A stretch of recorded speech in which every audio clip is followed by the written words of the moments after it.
Na festa de Ano Novo da nossa família, minha irmã se levantou e zombou. Esses são os filhos da minha irmã sem medalhas, sem talento, exatamente como a mãe deles. Depois apontou para a própria filha e disse, com orgulho venenoso, agora isso é o que eu chamo de sucesso. A sala inteira caiu na risada, meus pais, tios, primos, amigos da família, todos achando aquilo hilário. Eu apenas sorri, ergui minha taça e declarei calmamente, um brinde. Esta é a última vez que qualquer um de vocês vai nos ver. O riso morreu na hora. Minha mãe franziu a testa, meu pai resmungou algo sobre eu ser dramática, e Vitória, minha irmã, apenas revirou os olhos, certa de que eu voltaria atrás como sempre. Mas dessa vez, eu não voltaria. Levei Emma, de 12 anos, e Lucas, de 9, até o carro. Dirigimos em silêncio. Emma olhava pela janela com lágrimas escorrendo, Lucas se encolhia no banco de trás, tentando desaparecer. Mamãe, a gente nunca mais vai voltar lá? Ela perguntou, a voz trêmula. Nunca, prometi. 1 hora depois de chegarmos em casa, meu celular vibrou. Era uma mensagem de Vitória, você ainda vai pagar a faculdade da minha filha, né? Fiquei olhando para a tela por um longo tempo.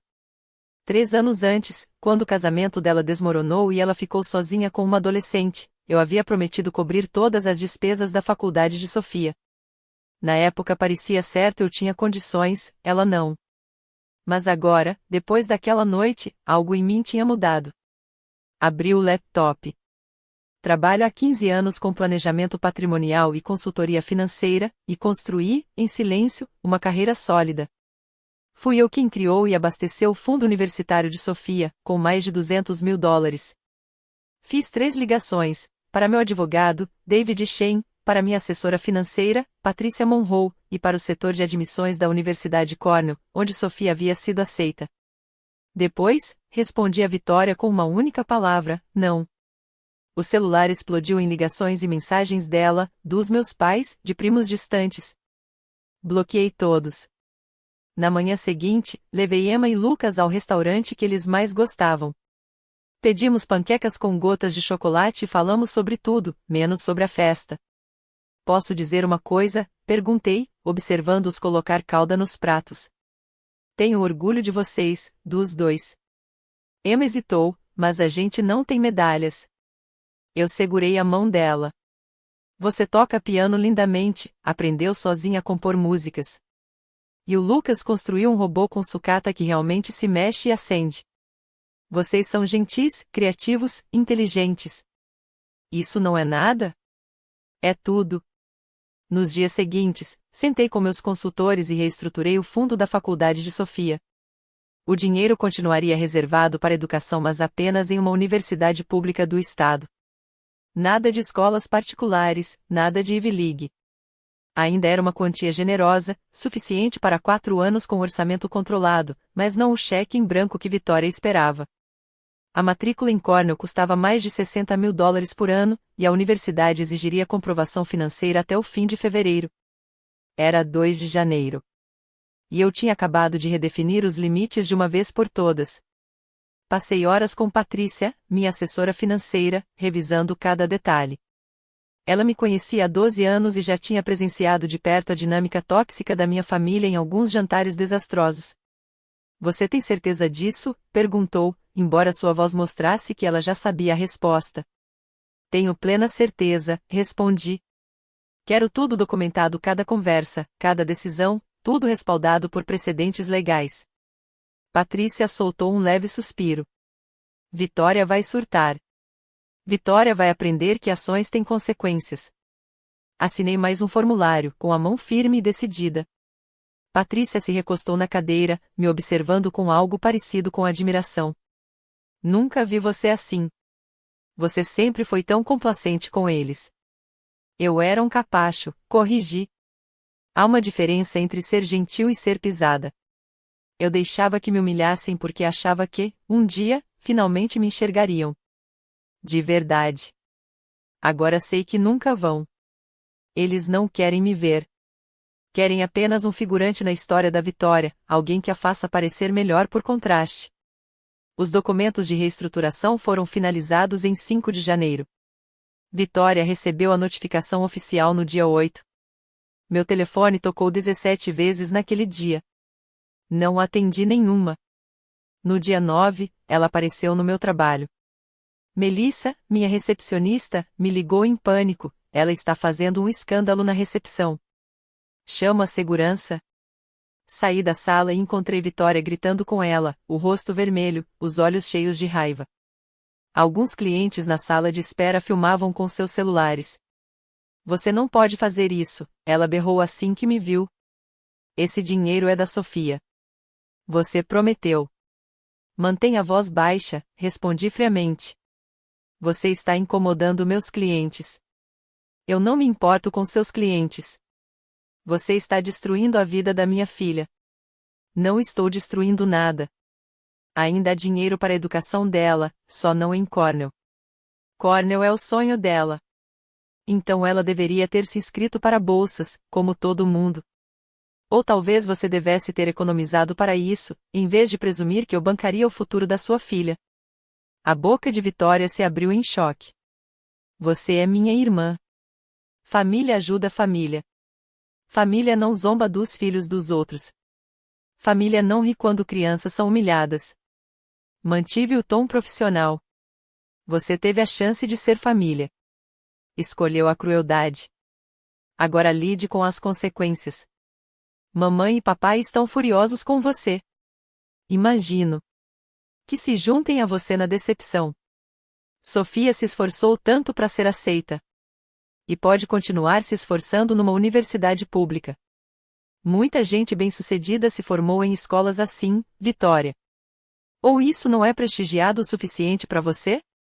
Os olhos dela se estreitaram, cheios de ódio. Você é invejosa. Sempre foi. Tem inveja porque a Sofia é melhor que seus filhos medíocres. Algo gelado se instalou no meu peito. Saia do meu escritório. Se voltar, mando te prender por invasão. Você não pode. Posso, sim. Melissa, chame a segurança, por favor. 2 seguranças chegaram em poucos minutos. Vitória saiu gritando ameaças pelos corredores, dizendo que eu me arrependeria, que me processaria por tudo, que morreria sozinha e miserável. Fechei a porta do escritório e fiquei sentada por um momento. As mãos tremiam não de medo, mas de alívio. De uma satisfação profunda, por finalmente estar de pé, defendendo a mim e aos meus filhos. Mais tarde, meu advogado, David, me ligou. Soube do incidente. Temos as filmagens de segurança. Ótimo. Guarde-as. O advogado da Vitória entrou em contato. Estão ameaçando processar por quebra de contrato verbal. Deixe que tentem. Tenho 3 anos de e-mails e mensagens em que ela chama meus filhos de burros, preguiçosos e inúteis. Tenho registros de cada comentário cruel, cada comparação, cada vez que usou a Sofia para rebaixar Emma e Lucas. Também salvei o vídeo do ano novo antes que meu primo apagasse. Se quiserem ir ao tribunal, estou pronta. David riu baixinho. Era isso que eu queria ouvir. Vou preparar nossa resposta. Naquela noite, Emma me encontrou na cozinha, encarando o laptop. Mãe, você tá bem? Fechei o computador e a abracei.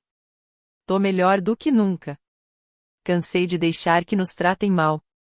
A tia Vitória foi no seu trabalho? Foi.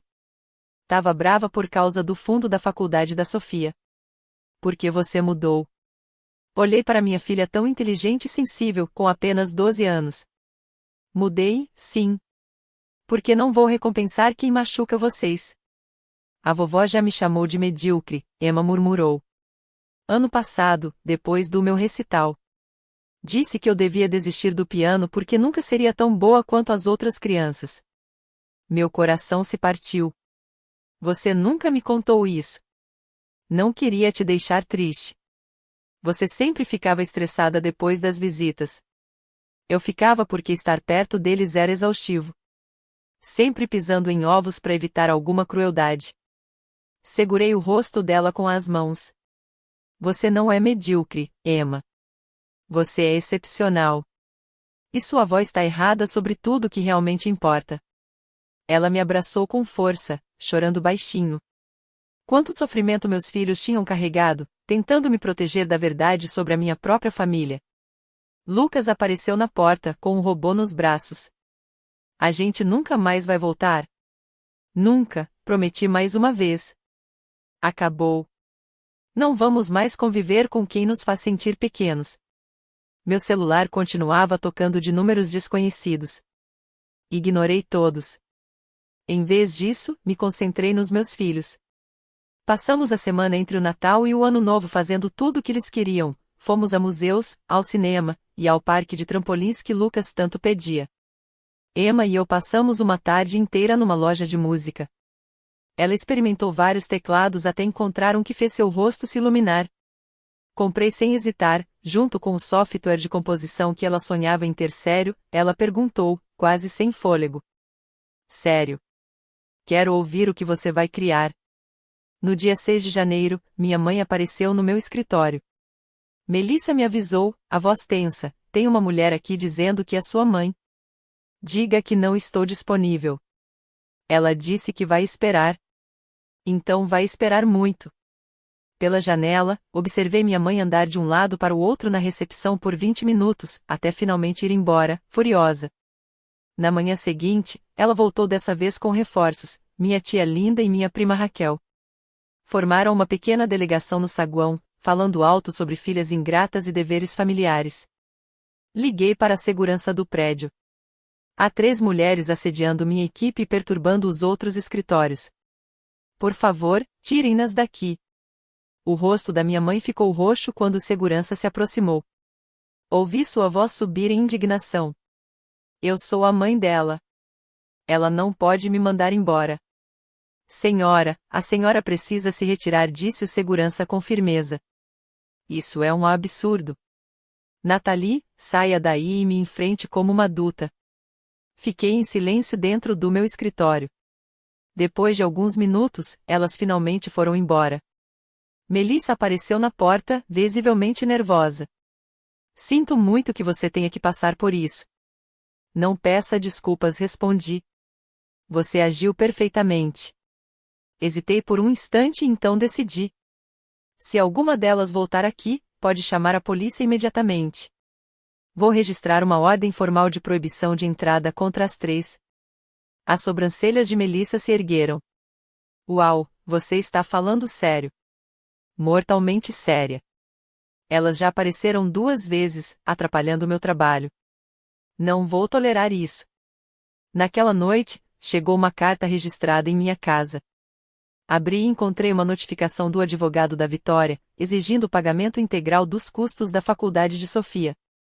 O documento alegava que eu havia feito um contrato verbal e agora estava violando-o. O texto estava cheio de jargões jurídicos, nitidamente escritos para intimidar alguém sem advogado. Pedi a restauração imediata do financiamento para Cornell e, inacreditavelmente, uma compensação por sofrimento emocional e prejuízo a potenciais ganhos futuros. Eu ri alto enquanto lia.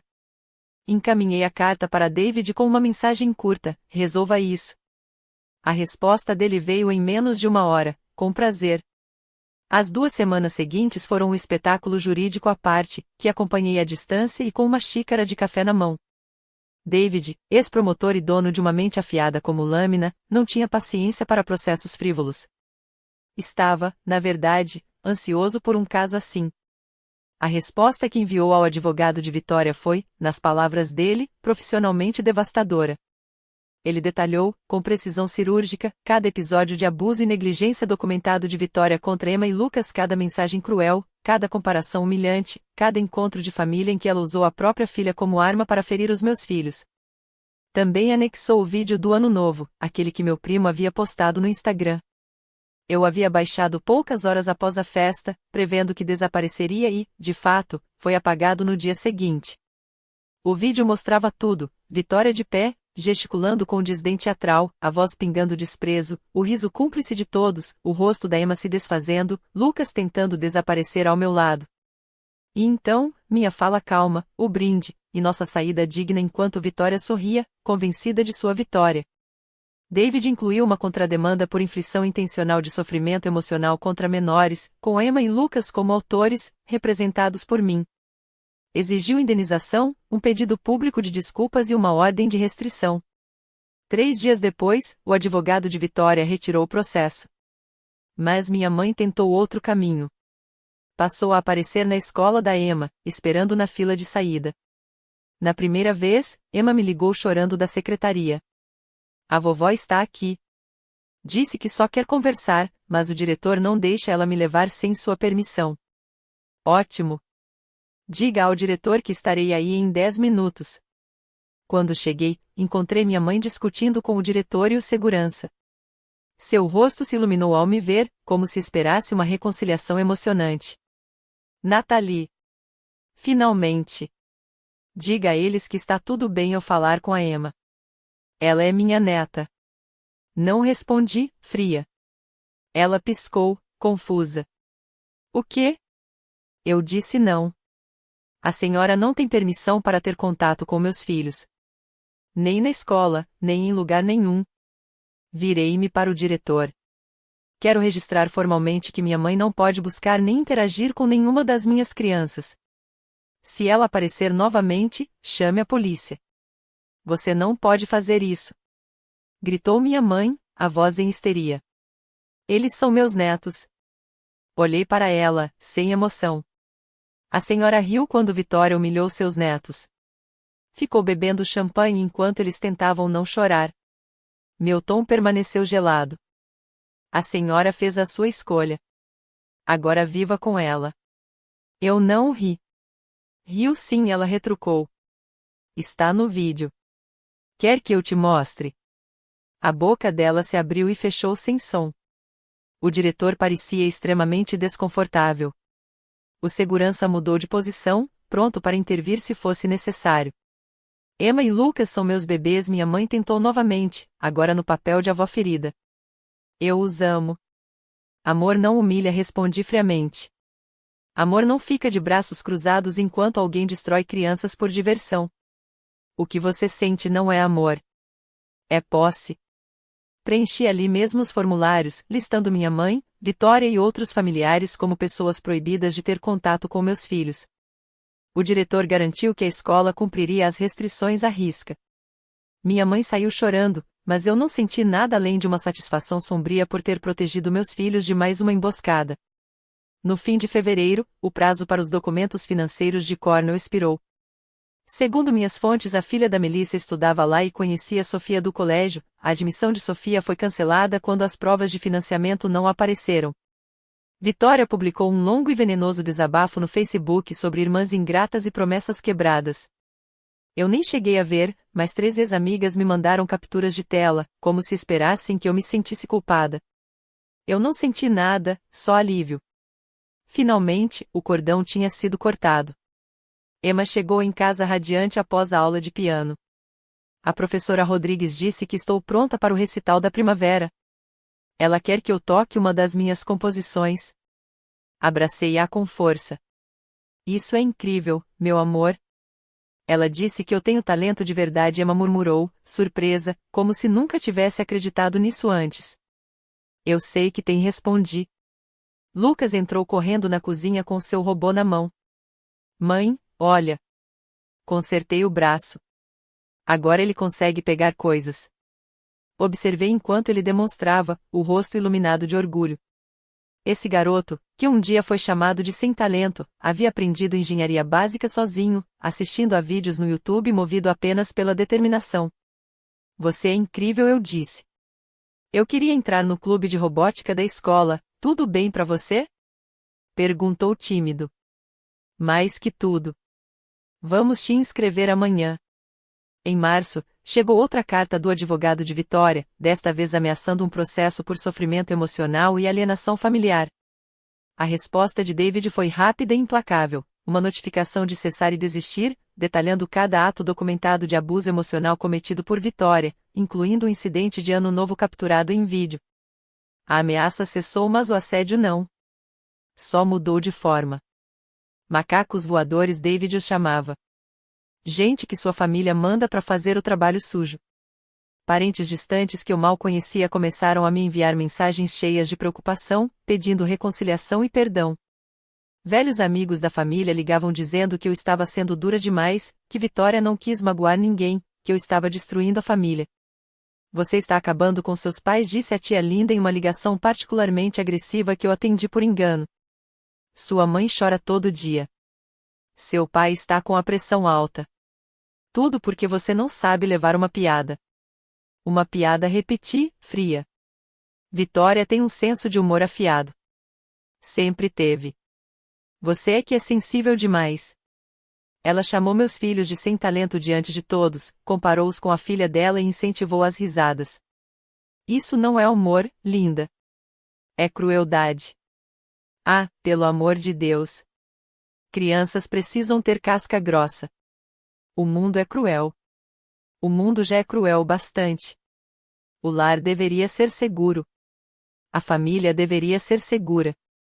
Se você não entende isso, não temos mais nada a conversar. Desliguei e bloqueei o número. Mas as mensagens continuaram vindo. Sócio do meu pai, uma amiga do clube de leitura da minha mãe, até uma colega da faculdade com quem eu não falava há 8 anos me escreveu de repente, perguntando se eu estava bem e insinuando que talvez eu tivesse exagerado.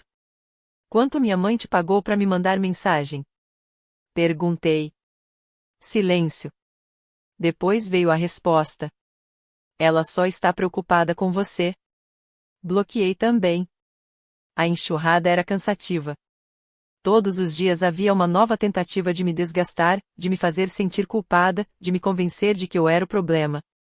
Algumas mensagens vinham disfarçadas de preocupação, outras eram ataques diretos, me chamando de mesquinha, vingativa, cruel.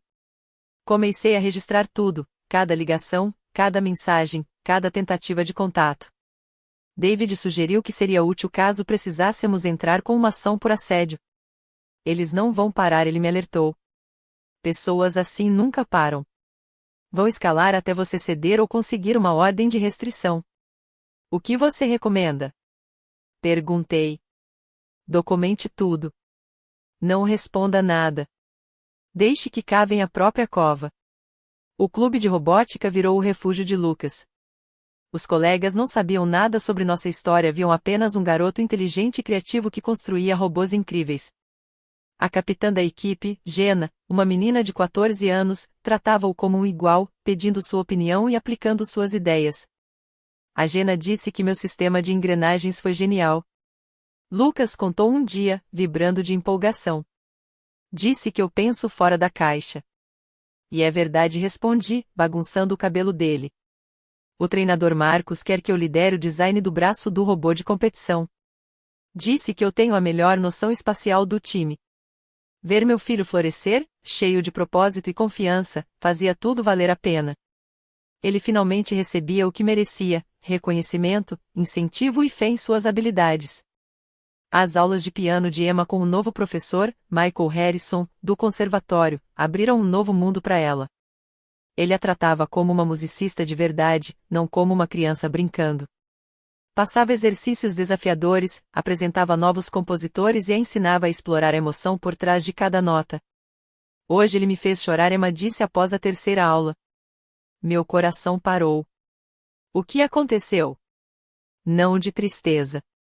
Ele tocou uma peça de uma compositora chamada Caroline Shaw. Era tão linda que eu comecei a chorar. Aí ele disse, é isso que a música de verdade faz você sentir coisas que nem sabia que podia sentir. Emma sorriu. Ele disse que eu também tenho esse domingo. Que minhas composições fazem as pessoas sentir.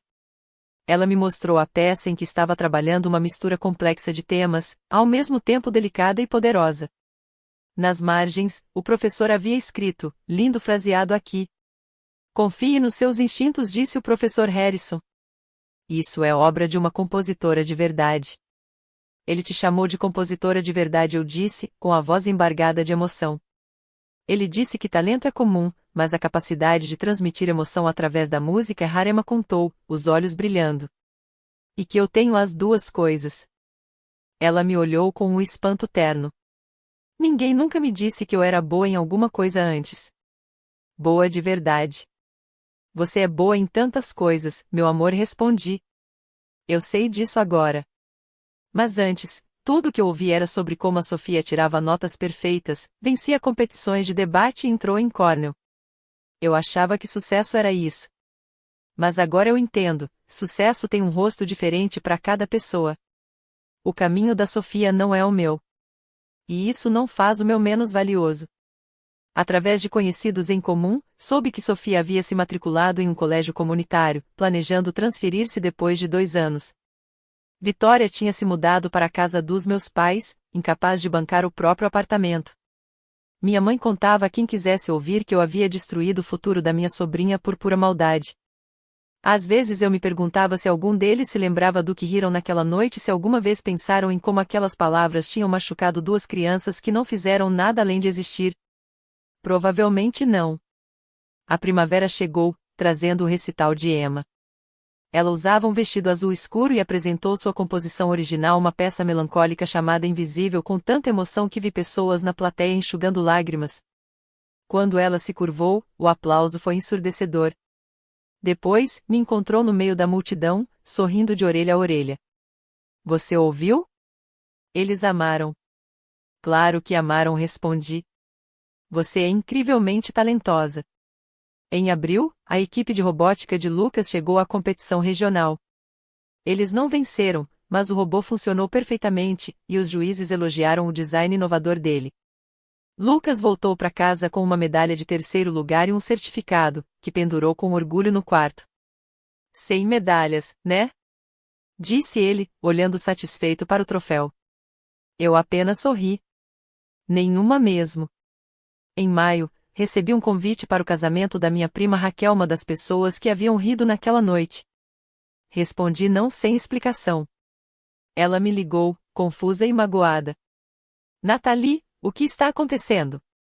Somos família. Família não humilha os filhos uns dos outros por diversão, respondi calmamente. Aquilo foi há meses. A Vitória só estava brincando. Você é tão sensível. Você riu enquanto meus filhos tentavam não chorar. Isso não é sensibilidade.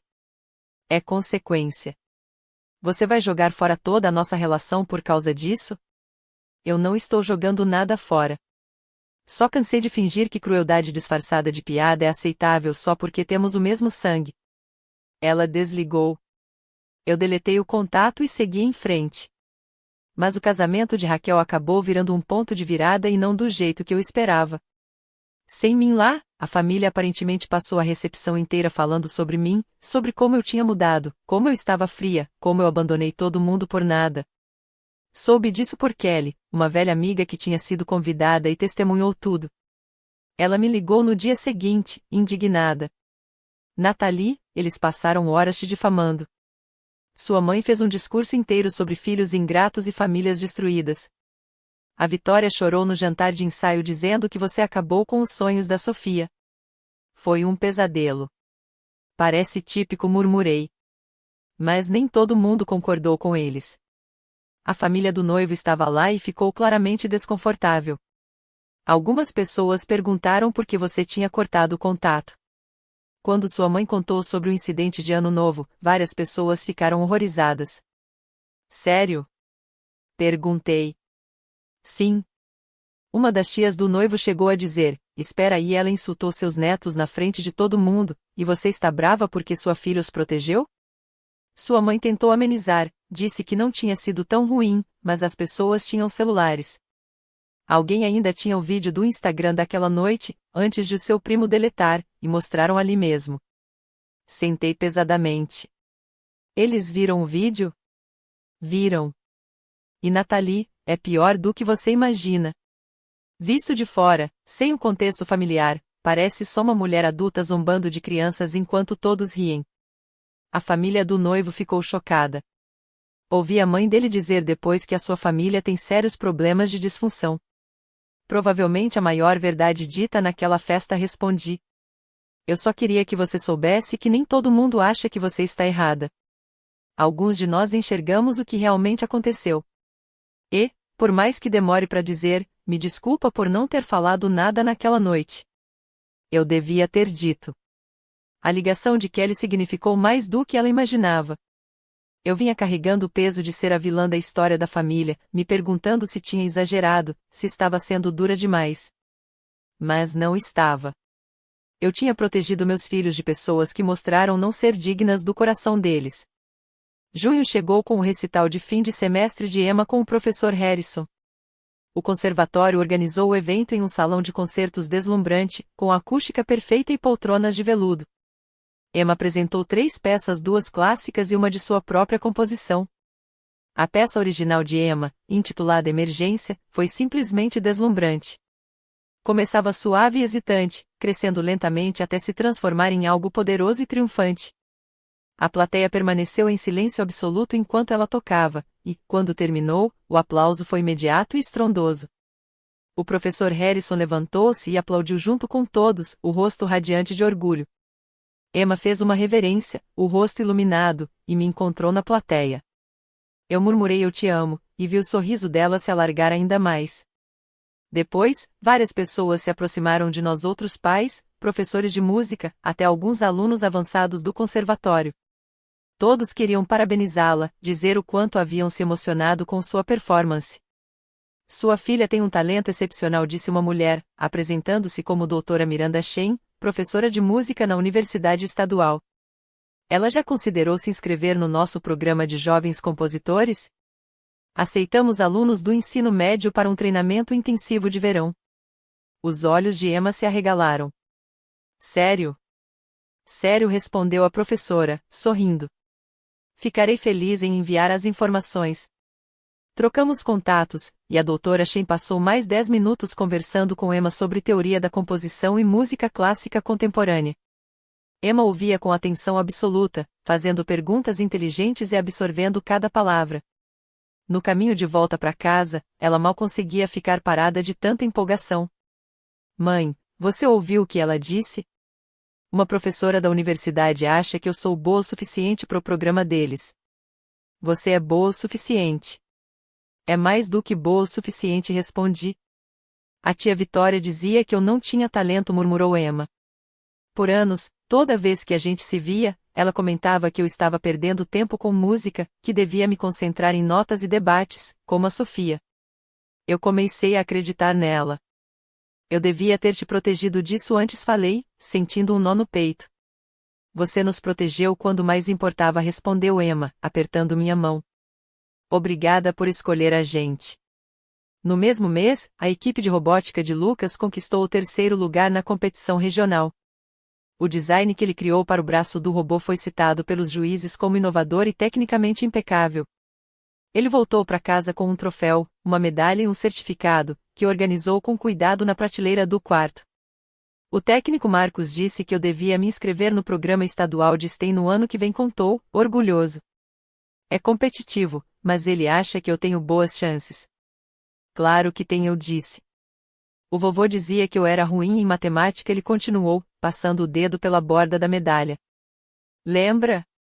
Ele me ajudava com o dever e ficava irritado, dizia que eu não me esforçava o bastante, que eu era preguiçoso. Eu me lembrava. Meu pai nunca teve paciência com o que não vinha fácil, e fez Lucas se sentir burro mais vezes do que eu gostaria de admitir. Seu avô estava errado, respondi com firmeza. Você não é ruim em matemática. Só aprende de um jeito diferente do que ele esperava.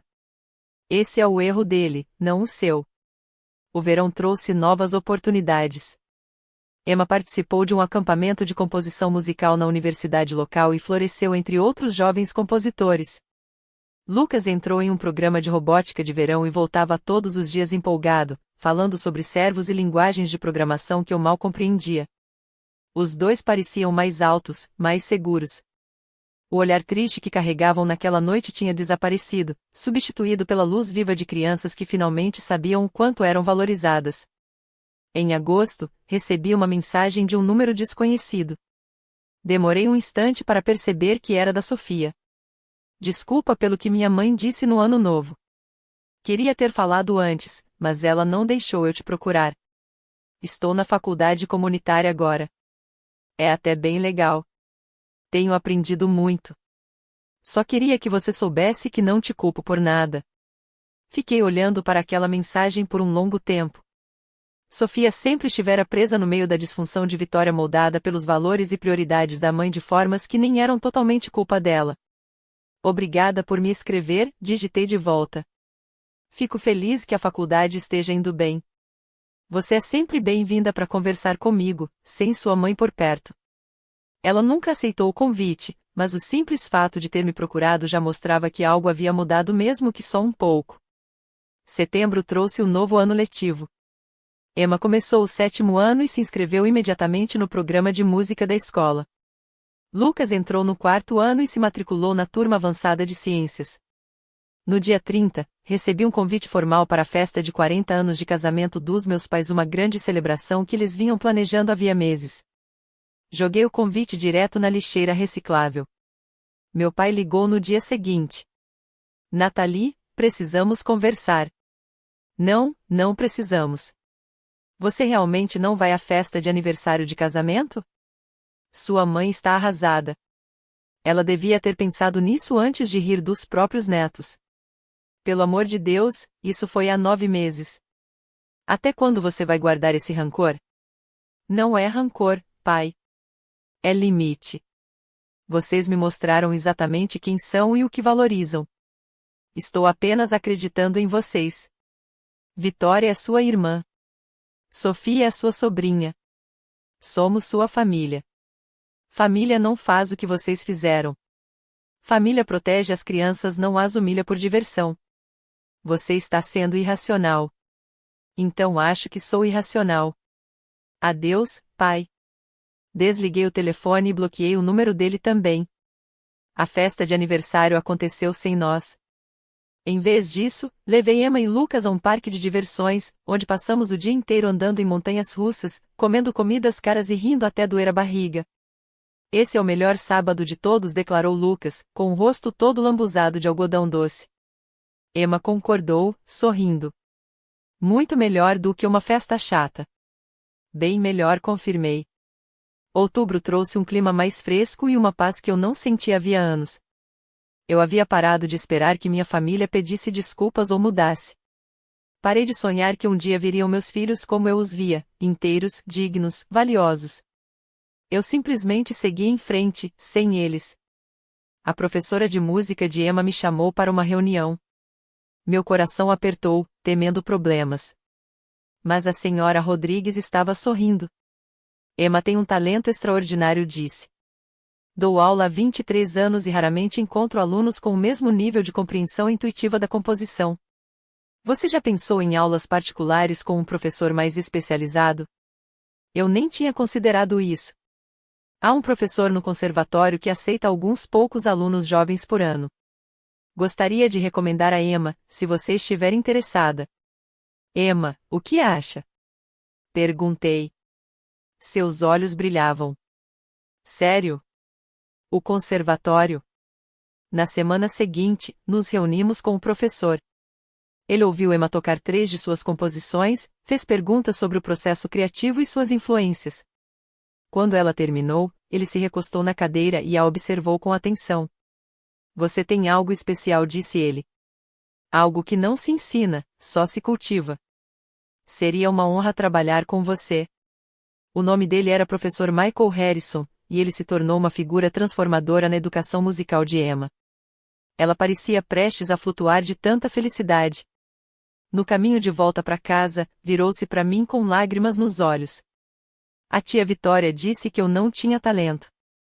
Sua tia estava errada sobre muitas coisas. Ainda bem que a gente foi embora. Eu também acho, meu amor.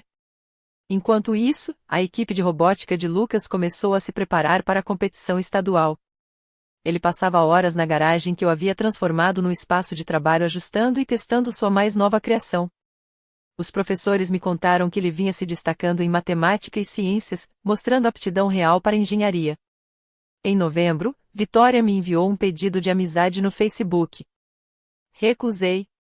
No dia seguinte, ela mandou outro. Recusei de novo. No terceiro dia, criou uma nova conta e me mandou uma mensagem direta. Podemos conversar, por favor? Eu sei que errei. Sinto sua falta. Li a mensagem e a apaguei sem responder. Dezembro chegou junto com o primeiro aniversário daquele terrível ano novo. Emma e Lucas eram outras crianças agora, confiantes, seguros, florescendo de formas que antes pareciam impossíveis. Vamos fazer algo no ano novo? Perguntou Emma. O que você quer fazer? Podemos ficar em casa e ver filmes? Só nós? Parece perfeito. Na noite de Ano Novo, fizemos pizza caseira, jogamos jogos de tabuleiro e assistimos à contagem regressiva na TV, aconchegados no sofá. À meia-noite, brindamos com cidra espumante. Aos novos começos eu disse. A sermos suficientes exatamente como somos, completou Emma. A família que escolhe a gente, disse Lucas, sério. Batemos os copos e, naquele momento, senti uma luz tranquila se espalhar dentro de mim. Aquilo era família. Aquilo era lar. Aquilo era o suficiente. Meu celular vibrou com uma mensagem de um número desconhecido. Feliz Ano Novo, mana. Espero que esteja orgulhosa de destruir esta família. Li uma vez e bloqueei o número. As palavras de vitória já não tinham poder ali. Quem era? Perguntou Emma. Ninguém importante, respondi, deixando o celular de lado. Agora, quem quer mais pizza? O ano que passou me ensinou algo essencial. Você não pode obrigar as pessoas a te valorizar, mas pode e deve se recusar a aceitar a desvalorização. Pode ir embora. Pode construir algo melhor. E, às vezes, o maior ato de amor é saber quando partir. Meus filhos entendiam isso agora. Viram-me lutar por eles, protegê-los, escolhê-los acima da obrigação, da culpa e da necessidade desesperada de ser aceita por pessoas que nunca me enxergaram de verdade. Aprenderam que o valor deles não depende da opinião dos outros nem mesmo da família. Especialmente não de uma família que os tratava como figurantes no teatro da própria superioridade. A música de Emma continuou a florescer. Os robôs de Lucas ficaram cada vez mais sofisticados. Ele fez amigos que valorizavam seu trabalho, teve professores que o incentivaram e, pouco a pouco, construiu uma vida que nada tinha a ver com a família que o havia rejeitado. Quanto a mim, descobri algo inesperado: liberdade. A liberdade de definir o que é família nos meus próprios termos. A liberdade de exigir respeito em vez de mendigar migalhas de aprovação. A liberdade de me afastar da toxicidade sem culpa. Vitória nunca recebeu o pedido de desculpas nem a reconciliação que esperava. Meus pais nunca recuperaram a filha submissa que haviam criado. Sofia nunca teve sua sonhada educação em uma universidade de elite financiada por uma tia que ela aprendeu a desprezar. Mas Emma ganhou sua música. Lucas ganhou seus robôs. E eu ganhei algo ainda mais valioso: a confiança e a felicidade dos meus filhos e a certeza de que eu lutaria por eles, acontecesse o que acontecesse. Isso valia mais do que todos os brindes com champanhe e reuniões de família do mundo. Numa noite fresca de primavera, no final de abril, um ano e quase 4 meses depois de tudo mudar, Emma se apresentou em um prestigiado festival juvenil de música. Sua composição emocionou o público, que se levantou em aplausos de pé. Depois do concerto, várias pessoas se aproximaram para elogiá-la, perguntar sobre seu treinamento e dizer que ela tinha um futuro brilhante pela frente. Lucas estava ao meu lado, radiante de orgulho pela irmã. Olhei para meus filhos, essas crianças supostamente sem talento, tão comuns, e senti meu coração se encher de um amor feroz, um amor que não precisava de validação de quem já havia provado não merecer presenciá-lo. Sem medalhas, sem talento, murmurei para mim mesma, lembrando o desprezo de Vitória. Emma ouviu e sorriu para mim. Igual a mamãe, né? Exatamente como a mamãe, respondi, abraçando os dois bem forte. E estávamos indo muito bem.